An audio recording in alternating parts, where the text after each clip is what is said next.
Olá, alunos do terceiro ano, tudo bem com vocês? Estamos aí, mais uma semana com os planos de estudos tutorados de Minas Gerais, os PETs, agora o PET 2021. Essa semana 6 do PET 3. Chegamos aí finalmente na última semana do PET 3. Lembrando que assim que começar o PET 4, eu vou continuar fazendo os vídeos aqui no canal. Por isso, já se inscreva, dê like nesse vídeo, comente e também compartilhe com os colegas de vocês, beleza? Pegue seu caderno e vamos juntos fazer as atividades dessa semana. Essa semana aí, a gente vai falar um pouco da Guerra Fria. A Guerra Fria, que vai de 47 a 1991, foi um conflito político e ideológico que se estendeu do final da década de 40 até o ano de 1991.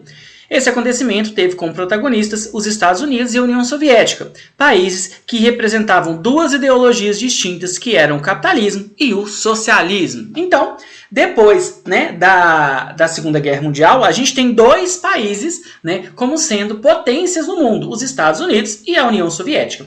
E esses dois países eles entram em conflito justamente no que a gente conhece como Guerra Fria. Por que Guerra Fria? Porque não houve o combate direto entre Estados Unidos e União Soviética. O combate entre os dois ocorreu de outras formas. Então, ele ocorreu no esporte, com um querendo mostrar que era melhor que o outro. Ele ocorreu no desenvolvimento tecnológico para uma conquista espacial, o que a gente conhece como corrida espacial, na disputa de construção de armas cada vez mais poderosas e conflitos de outros lugares que esses países interferiram. Estados Unidos pegavam num lado e União Soviética no outro. Mas não houve o conflito direto entre um e outro. Então, toda vez que a gente falar em Guerra Fria, a gente tem que lembrar uma bipolarização do mundo, o capitalismo e o socialismo, o capitalismo dos Estados Unidos e o socialismo da União Soviética, e não houve o confronto direto. Esse confronto ele aconteceu de forma indireta, e foram diversos os confrontos indiretos que ocorreram aí. A gente pode entender também a Guerra Fria através do conceito aí da cortina de ferro. O que é a cortina de ferro? É que a ideia de que uma cortina de ferro separava aí os países da Europa capitalistas e os demais países aí e a União Soviética. Então, essa é a ideia da cortina de ferro. Os conflitos da Guerra Fria. A Guerra Fria foi, antes de tudo, o resultado da ausência de um grande vencedor da Segunda Guerra Mundial. A partir dessa realidade e do consequente aumento de prestígio dos dois países, a disputa pelo controle do mundo passou a ser um problema exclusivo dessas duas potências. As disputas pelo poder mundial e pela ampliação ou sustentação de cada raio de influência provocou tensões, conflitos e guerras. Em 1984, a ONU calculou que em várias partes do globo haviam 12 conflitos com características de guerra. No entanto, os conflitos eram limitados a determinadas áreas, justamente pela capacidade de autodestruição de cada bloco. Durante a Guerra Fria, o equilíbrio do terror e a paz pelo medo caracterizavam o precário equilíbrio mundial. Por que equilíbrio do terror e paz pelo medo? Porque lembra que eu falei que existiam disputas até pelos melhores armamentos? Os Estados Unidos e a União Soviética sabiam que se eles entrassem em conflito, isso poderia gerar consequências devastadoras para o mundo inteiro. As armas eram tão poderosas, eles eram tão armados, armas químicas, armas biológicas, armas de destruição em massa, bombas atômicas, poderiam ser lançadas aí uns contra os outros, e isso faria com que a gente tivesse uma destruição aí, talvez até do planeta. Por isso, esse equilíbrio do terror e paz pelo medo. A paz não era porque eles não queriam entrar em guerra, a paz era porque eles sabiam que se eles entrassem em guerra, eles poderiam acabar com o mundo. E aí, esses conflitos existiam em outras formas, e são exemplos de outros conflitos que vão aí sofrer influência dos Estados Unidos e da União Soviética. A Revolução Chinesa, a China que vai passar por uma revolução e vai se tornar um país socialista, então é um fator importante aí do período. A Guerra da Coreia, então a gente tem aí a divisão da Coreia em Coreia do Sul e Coreia do Norte, também um conflito que a gente tem aí de interferência dos Estados Unidos e da União Soviética. A Guerra do Vietnã, mais uma vez, Estados Unidos apoiando um lado, União Soviética apoiando o outro e dividindo um país em dois. A Guerra do Vietnã, que vai ser uma das maiores derrotas dos Estados Unidos. Então, A gente tem os Estados Unidos sendo retirados do Vietnã, e para eles é a maior vergonha que eles têm até hoje, né? E a gente tem a crise dos mísseis de 1962, que foi o ponto em que a gente esteve mais próximo da Terceira Guerra Mundial, vamos dizer assim, né? Então foi o ponto que a gente teve mais próximo de um ataque entre esses dois países. Lembrando que nunca aconteceu um ataque da União Soviética diretamente nos Estados Unidos e dos Estados Unidos diretamente na União Soviética. Todos esses conflitos, né? É muita coisa para eu falar aqui, e agora que acabou o patch, finalmente eu vou conseguir fazer alguns vídeos especiais aí para o Enem, né? Começando aí da Primeira Guerra Mundial, Segunda Guerra Mundial e depois Guerra Fria. E aí eu vou explicar mais sobre esses acontecimentos. Beleza? Agora vamos então às atividades, pessoal. Vamos lá! Na número 1, uma questão do Enem de 2018. Os soviéticos tinham chegado a Cuba muito cedo, na década de 1960, esgueirando-se pela fresta aberta pela imediata hostilidade norte-americana em relação ao processo social revolucionário.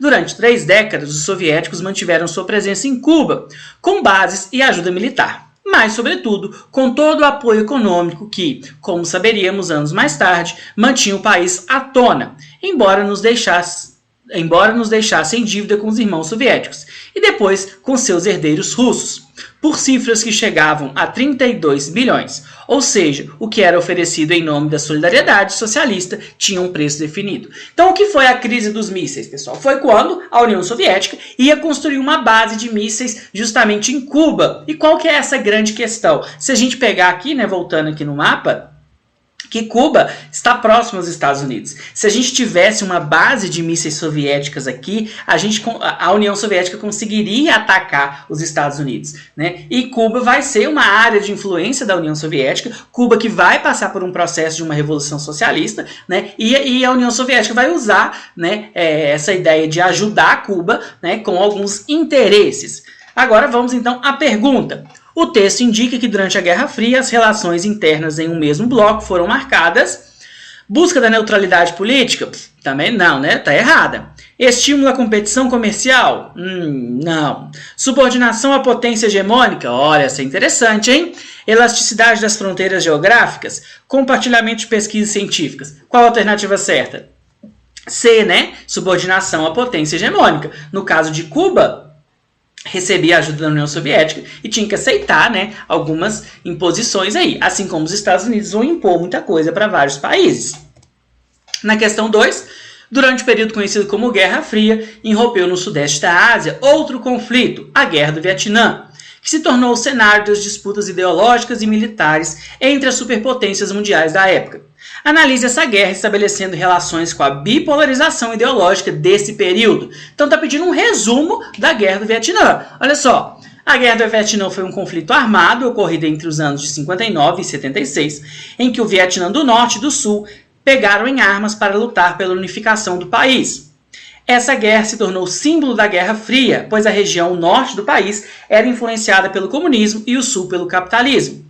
Os Estados Unidos enviaram tropas para o Vietnã, porém foram derrotados pelos guerrilheiros do norte. O país asiático foi unificado em 1976. Então os Estados Unidos chegou a enviar tropas, chegou a enviar soldados estadunidenses para lá, e ele foi derrotado, né? O país vai ser unificado em 1976 com a vitória aí, né, do lado socialista. E na número 3, meus votos de Feliz Natal para todos os povos do Ocidente. Aí depois a Mafalda vira para o outro lado. Os meus votos de Feliz Natal para todos os povos do Oriente. E aí a gente tem como se o som tivesse batido e voltado, né? Todos os povos do Oriente, né? Então como se ele tivesse batido em alguma coisa e voltado. Aí ela fala, ricocheteou na maldita cortina de ferro. Lembra que eu falei da cortina de ferro? Que é o quê? É uma cortina imaginária, né, que separava aí os países da Europa, né, capitalistas da União Soviética.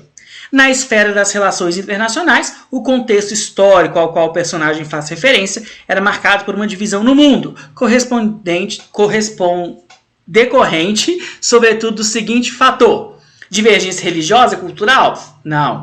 Concorrência técnico-científica? Também não. Rivalidade financeira e comercial? Também não. Antagonismo étnico-linguístico? Também não. Bipolaridade política ideológica? Essa aí, né? Bipolaridade, né? Política ideológica, do socialismo e do capitalismo, beleza? Bom, pessoal, então é isso. Muito obrigado para quem tem acompanhado o canal. Quem não é inscrito ainda, por favor, se inscreva, curte esse vídeo, comente, compartilhe com os colegas de vocês. E assim que a gente voltar com o PET 4 e até lá, eu vou fazer alguns especiais aí para o Enem, beleza? Muito obrigado e até a próxima. Valeu!